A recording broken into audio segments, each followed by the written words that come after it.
Hi friends, இன்றைக்கி நம்ம பார்த்திங்கன்னா செங்கல்பட்டு மாவட்டம் செய்யூர் தாலுக்கா கல்குளம் கிராமம், கிழக்கு கடற்கரை சாலை பக்கத்தில் இருக்கிற ஒரு கிராமங்க. இங்கே பார்த்தீங்கன்னா ஒரு அதிசய வேப்ப மரம். அதாவது இந்த வேப்ப மரத்தோட வயசு பார்த்தீங்கன்னா ஏறக்குறைய ஒரு 600 வருஷம் இருக்குன்னு சொல்லிட்டு சொல்கிறாங்க. இந்த மரத்தோட ஹைட்டு பார்த்திங்கன்னா கிட்டத்தட்ட 100 அடிக்கு இருக்குது. ஸோ 100 வருஷம் தாண்டினாலுமே அந்த மரத்துக்கு பார்த்திங்கன்னா காயக்கல்ப மரமாக ஆயுர்வேதத்தை சொல்லியிருக்காங்க. இது பாருங்கள், ஏறக்குறைய 600 வருஷம்னா இது எப்படியாப்பட்ட ஒரு அதிசயம்! எவ்வளோ பெரிய மாமருந்து இது! இந்த மாமருந்து நம்ம பக்கத்துலேயே இருந்துமே நம்ம இதை இதோட பலனையும் இதோட குணத்தையும் நம்ம தெரிஞ்சிக்காமல் இருக்கிறோம். ஸோ இதை பாருங்கள், இந்த மரத்தோட அமைப்பு பார்த்திங்கன்னா யானையோட பாதங்கள் மாதிரி இருக்குதுதான் இங்கே சொல்கிறாங்க. அதை விட மெயினாக பாருங்கள், விரல்கள் மாதிரி இருக்குங்க. அதாவது விரல்கள் மாதிரி 5 விரல்கள் மாதிரி இருக்குது. அதுக்கு மேலே அந்த மரமே ஒரு குடை மாதிரி இருக்குது. அதுக்கு உள்ளே பார்த்திங்கன்னா அந்த அம்மனை அங்கே ஸ்தாபிதம் பண்ணி வழிபட்டுட்டு இருக்காங்க. ரொம்ப சக்தி வாய்ந்த அம்மனாக அது இருக்குங்க. இதுக்கு முன்னாடி கூட ஒரு 15-20 வருஷத்துக்கு முன்னே இந்த மரத்துலேருந்து பால் வரதா சொல்லி நிறைய ஊர்லேருந்து மக்கள் இங்கே பார்த்துட்டு போனாங்க. ஸோ அவ்வளோ சக்தி வாய்ந்த இடம். இந்த மரத்தோட காற்றே ஒரு அற்புதமான மருந்துங்க.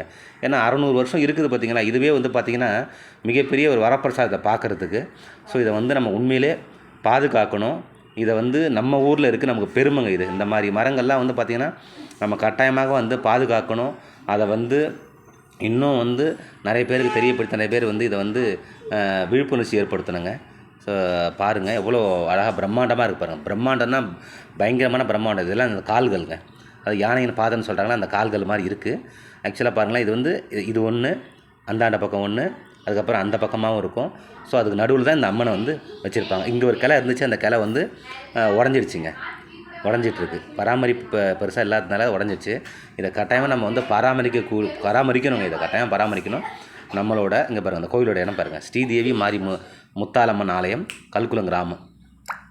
இந்த கோயிலோட இப்போ நம்ம ஃப்ரண்ட் பக்கம் போகிறோம், அப்படியே பாருங்கள். இந்த கோயிலுக்கு பார்த்திங்கன்னா பொதுவாக ஆடி மாதம் ரொம்ப விமர்சையாக திருவிழா நடக்குங்க. ஆடி மாத திருவிழா ரொம்ப விமர்சையாக பண்ணுவாங்க. பாருங்கள், இந்த கோயிலோட பேக் சைடில் தான் அந்த மரம் இருக்குது.